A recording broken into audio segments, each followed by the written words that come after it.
because I can go all day with old school heads. You know what I mean? Um, we were just talking organized confusion, man. I fuck with organized confusion. Again, Pharaoh's in there. Yeah. Pharaoh's. That's the dude. Shit, I remember fucking the whole ruckus back in the day. Yeah, man. Yeah.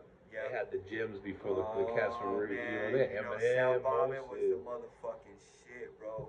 I listened to every sound bombing over and over and over until the shit wouldn't play no more, bro. It was scratches all over the fucking CD. Which one was the best? Three. Three? I Three or two? Or three? Bro, Three? I like three because Cool G Rap had that one joint. Three is the one with the Nate Dogg song, right? I believe so. Yes. Yeah. With Styles P. Yeah, it had Styles P on it too, and Nah, it was I thought it was Styles P and Pharaoh on it. It's Pharoah Monch and Mos Def and Nate. Yes, that's on. My favorite was two. What was all on two? Remind me. Shit, there was a lot of Mad Skills R.A. Yes. A Mos lot of the Def, lyricist lounge heads. and Right. the not. Yeah. You know, he has that song with Sadat X and Yes. fucking that shit. Like Yes. that shit, man. Man, Sadat X is slept on, bro. He is, bro. That's He weird is, to but me. he isn't. Like, he might be by the fans, but not by, like, the industry. Because when Right. I talk to him, bro, he's on monumental shit. Right. He's on 50 MCs. It's He's weird that he what- don't get his flowers though, and Yeah. you know what I mean, like talked about. I feel like he don't get his flowers, and I like. And you know what's funny, though? Is, like, he don't even care. Like because he he's don't- a humble ass motherfucker. He's just so, he's told me he's never really taken rap serious. It was just like, I'm gonna do it. So it doesn't really bother him like that. You know what I mean? Did you like Cuban Links? Yeah. Cuban Links was dope. What happened with him, bro? He's Terror Squad He's shit, been like, in the news a lot lately. Yeah, I You know, seen that. shout out. They've been going through it, man. Like, you know what I mean? he was speaking his news, man. For real, like it's been going on, like, Yeah. I mean, at least over probably 50 videos Oh, about all bro. those guys. Man, I think what happened is back in the day, look, you have Bad Boy, and look at what happened with a lot of. Bad Boy's notorious for fucking, artists over in a sense, bro.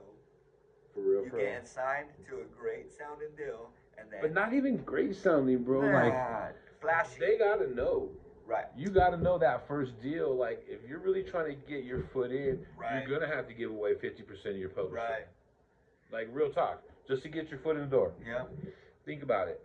Eazy-E did it with fucking Jerry Heller. Yeah. He paid Yeah. 5 racks just to meet that fool. Right. It's kind of right. the same shit. That's like paying an A&R 5 racks to let me come in and rap for you. Yeah, yeah, and to be honest with you, I think at the end of the day, that might be changing. I'll be honest with you. I've been blessed to, now have a brotherhood with terminology, man. Like, we started out through business and, just working with him. Man, I went out and partied at South by Southwest with him, fucking Paul Wall, fucking Static Selected, Bun B for his birthday. I was out there with them, bro. What a lot of people don't get, bro, is sometimes the business is what sparks it. You got to pay a little to play a little. And if you just show that you're willing and you're not about bullshit, then they take you a little serious. I'll tell you this, man. A lot of motherfuckers do more talking than that walking. And I'll tell you right now, the one thing that was impressed with me early on is walk that shit first. You know what I mean? Make sure you're ready to walk if you're gonna talk, because the walk. Don't be unready. Like, don't. Man. That's what I'm saying. Don't pitch something to someone like a Paul Wall or Term or and they're like, all right, and then you can't even fulfill the commitment. Right.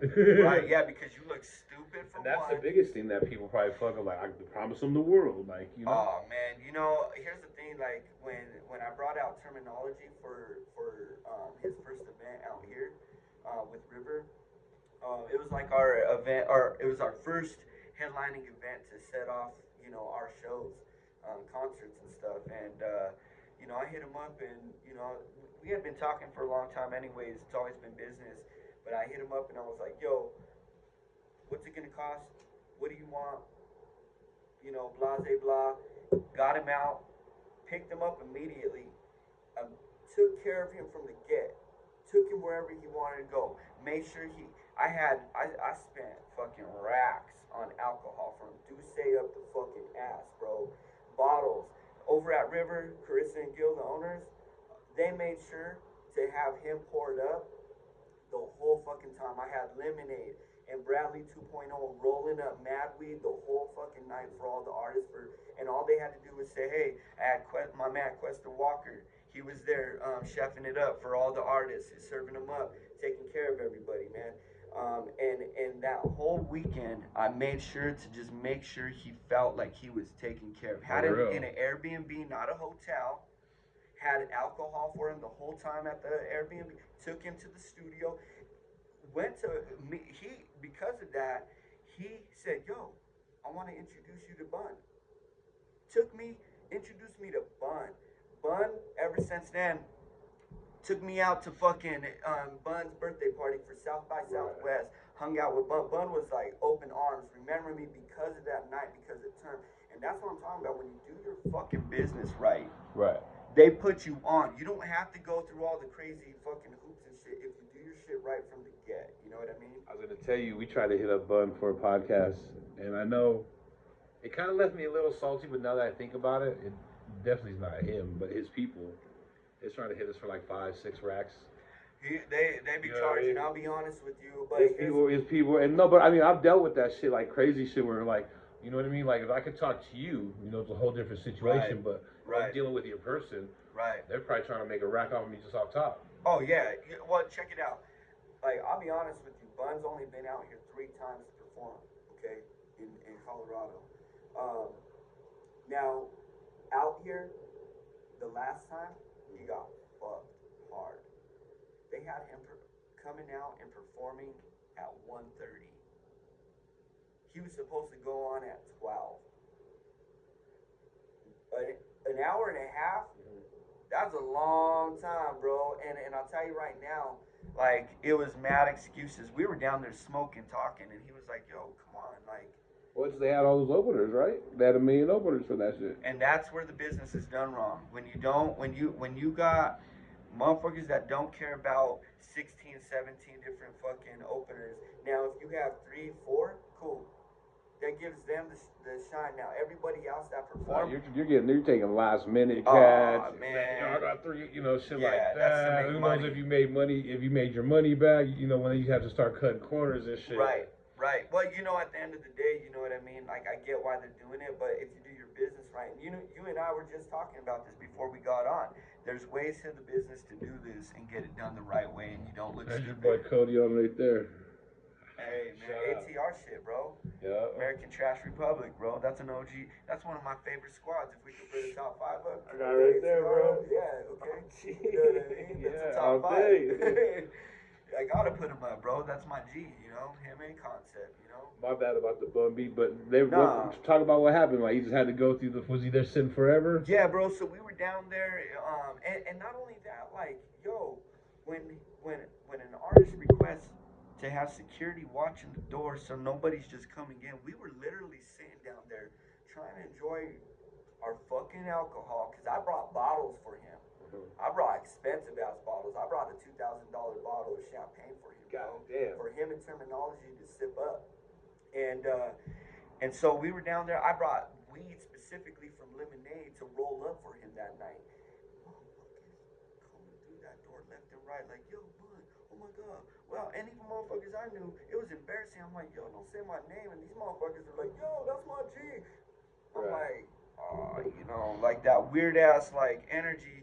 And at the end of the day, that irritation for him, I could see why he's like, yo, this is how much it's going to be. Yeah. I don't want to be dealing with no bullshit. You know what I mean? And at the end of the day, if I'm gonna, here's how much it's going to cost. I got to make my money. You know what I mean? Because I get him for a certain price because of the fact that I now have a relationship with him and his manager. And the cost for him to come out here and do a show. Oh, it's not cheap. Oh no, bro! Like you're not looking at nothing less than 30 to 40. You know what I mean? And that's taking care of him the whole way. You know what I mean? For me, it's different because I went about it the right way. I did business the right way. You spent that little bit of bread. I did, bro. Made motherfuckers feel like you're not like, cause like people know right away too, bro. You know what I mean? Like you say, I don't fake the funk. I don't say shit to say it, bro. My pops told me you gotta prove it. My pops said if you're gonna say it, you better be able to fucking prove it. You know what I mean? Straight up.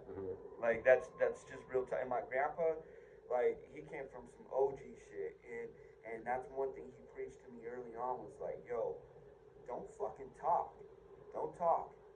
Like that's a smack to the mouth. Right. You know what I mean? All my uncles knew smack to the mouth that they were talking out the side. You know what I mean? And that's something early on that I was a sponge to. You know what I mean? So I didn't go in there, and that's the one thing when I went in, I shook his hand. Term is the one that said, "Yo, this is my brother. This is my little brother, Justice." He was like, and Bun was like, "Oh, this is your homie you were talking about." He gave me a hug, and he pulled me in, and literally, bro, from that point is when we were talking like everything was cool, and then motherfuckers were coming in, and that salt was getting thrown in, and it's just too much, and the energy changes, and the moment these motherfuckers leave, it's to the point like it was so awkward. We were on our phones when they would come in. We all get on our phone and just look at our phones and just be like, "Damn, homie, Y'all couldn't lock the door. you used to be the man, homie." You know what I mean? Yeah. Like it was that weird. You know what I mean? And I'm not even gonna say no names, but it's some fucking prominent names that been here in the city. And I'm high and confused, but I mean, yeah, bro, like so there were people that were coming into like basically the they green didn't room. have the security, bro. They call it the purple room over there. You know, I'm not gonna say the name of the venue either, but they call it the purple room. You know what I mean? So, you know, but at the end of the day, dog, like, you know, when you don't do business, and Bun, he said, I ain't going to no fucking venue ever again in Denver. And you know what he said? I'll go to your venue. Oh He's yeah. gonna come to River. Where's your venue, bro? 3759 Chestnut Place, River Bar and Gallery over there right by Blue Moon and Flat River. Flat River, homie, you know what side it is. Right in Globeville. Yeah. You consider that Globeville still? Yeah. Nah, that's Rhino now, homie. Nah, They is it? consider it Rhino, but it is for the real heads. That's Swansea I would and say Globeville, I bro. would say up to Brighton. Me, because I'm from Dunham. Right. Yeah. Which is the other side of the bridge Yep. from Swansea. Yep. Then Elyria, where Yep. Johnson is, where the post office and the Yep. stock show. Then Globeville. Yep. But I would consider. I mean, no, I guess you do kind of Globeville stops at the Flat River. It does, man. It's Keeping weird, it like real. that weird. That's the east side. I mean, Yeah. I was gonna give Globeville till Brighton. I would too. You know what I mean? But that's old. That I mean, you know, that's when you come from the old hooded families. You know what I mean? You know the old territories of how they ran. You know what I mean? And what Because there used to be houses there. Oh yeah, yeah. Like, you know what I mean? Yeah, That's they just, knock shit down though too. that's just way different now, bro. It is. Do you remember Bum's Jungle? Yeah. Man, my pops told me some stories about that spot, bro. I Tell was them. too young to Tell be them. able to go I there. just know we used to go there and catch frogs and like run the bikes. Nah, and, bro, they used to do dirt over there. Motherfuckers used to get popped over there in that spot. My dad said him and his homies back in the day ran across bodies.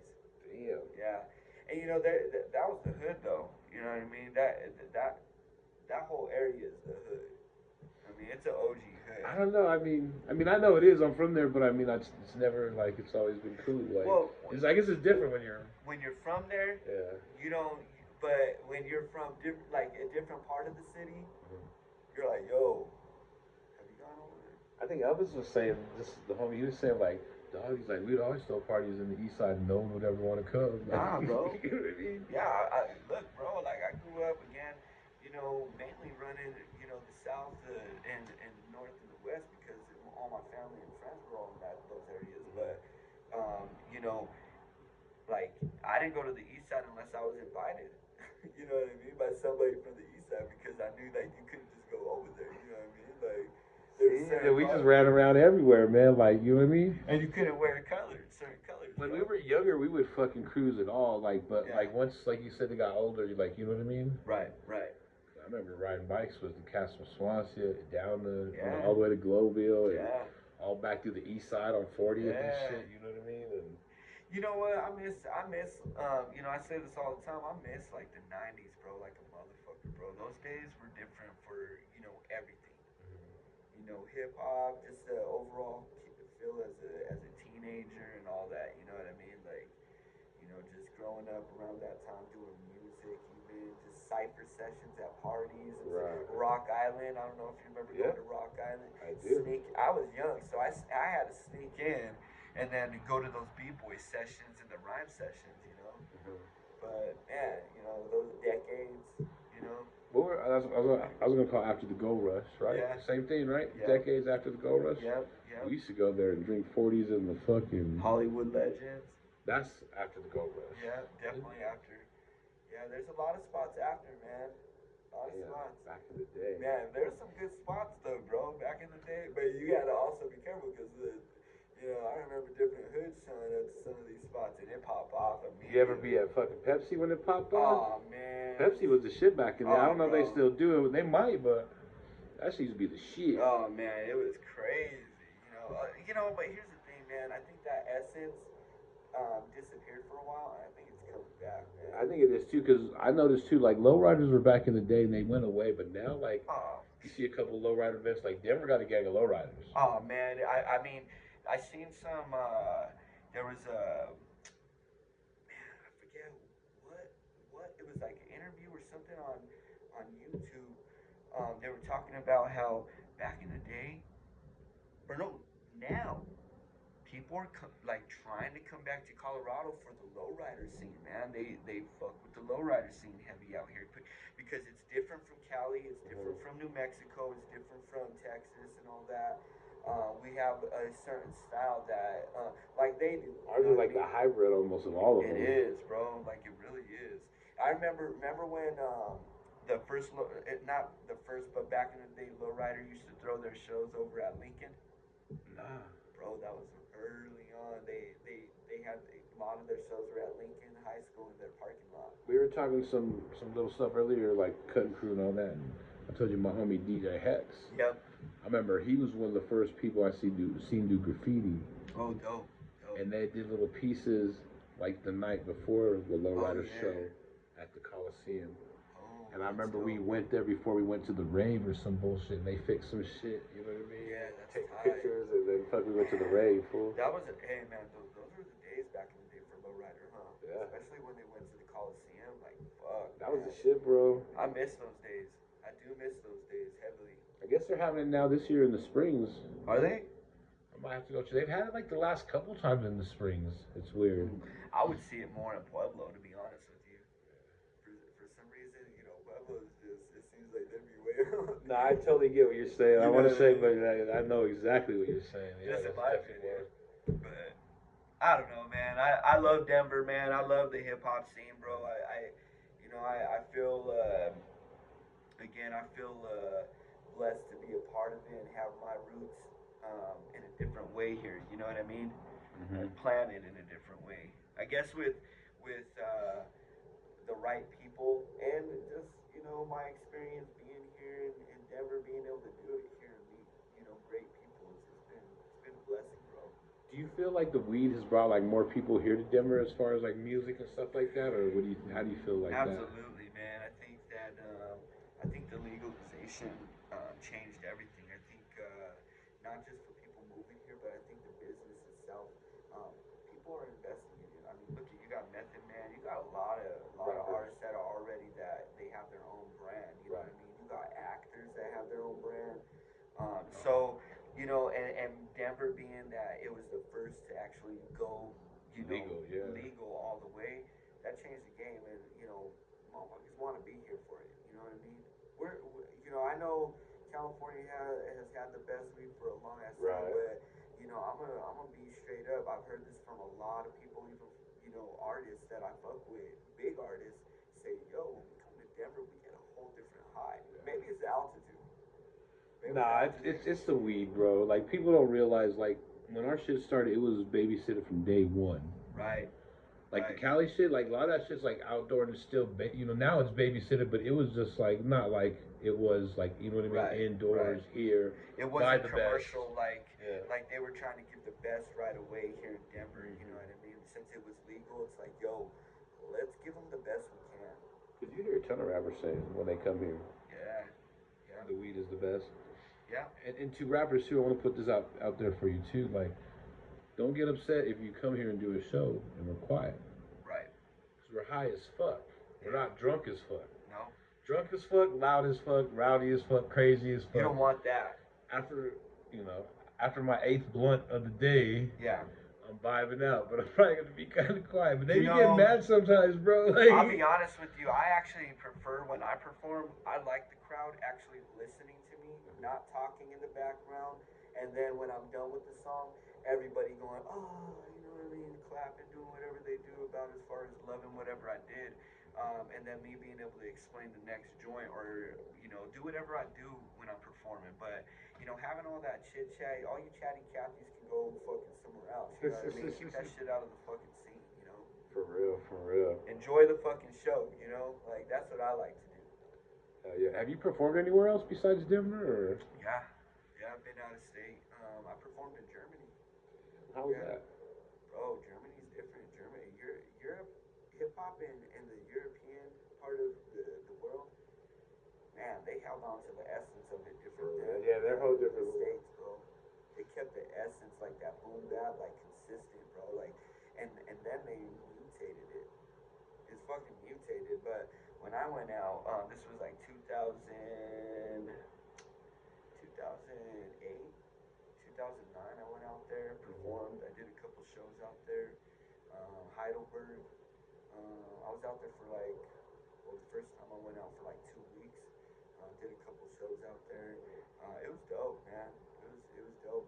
Out here, opened up for a lot of heads. Me and SP, when I was rocking out with SP, we opened up for a lot of. Hieroglyphics was one of our big shows, man. That show was the craziest one. People who love Hyro don't understand those motherfuckers be tripping on acid a lot of the time. You know what I mean? And then when they come to the show, man, they're jumping on the stage when we're performing and doing crazy shit. They were wilding out or what? Oh, bro, like, I mean, I know there's video. I know SP has a video somewhere that's in like his lockbox somewhere, but the shit that happened on that stage was just stupid. You know what I mean? But I've had the opportunity to open up in a few different states. With SP especially. Me and him.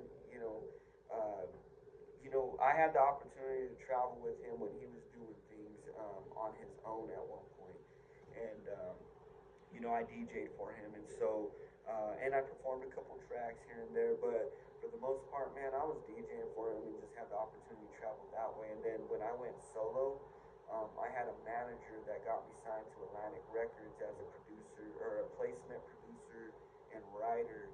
And during that time, I was still working on my artist name. That's when I officially went solo and was starting to work on my career. And my manager had me performing in different parts of, That's dope. yeah, U.S. So. Hey, who are some people you made beats for or had placements with? Oh man, I'll be honest with you. With Atlantic, a lot of those were NDAs. I did do a Music Soul Child joint. So the way that works, and this is what sucks about, and a lot of people say, "Hey, how'd you like it? Was that how can I get on it?" You got to remain anonymous, right? Yeah, when you sign as a placement producer and writer, you are part of that team. You are not solo. So when you get royalty payment, it's for the team. You never name and I don't give a problem giving my government Tim Cruz. You don't see Tim Cruz. Right. You know what I mean? You don't see Justice Rhymes. You don't see 4-5. You see whatever that production team was. And so a lot of my placements came from working on the teams, and even though I might have been the main project bones, I wasn't getting named. I'd get my payment, and it's. But I produced for Wiz back in, when oh man, what album was that? This was a while back, man. I was signed for 6 years, but ultimately.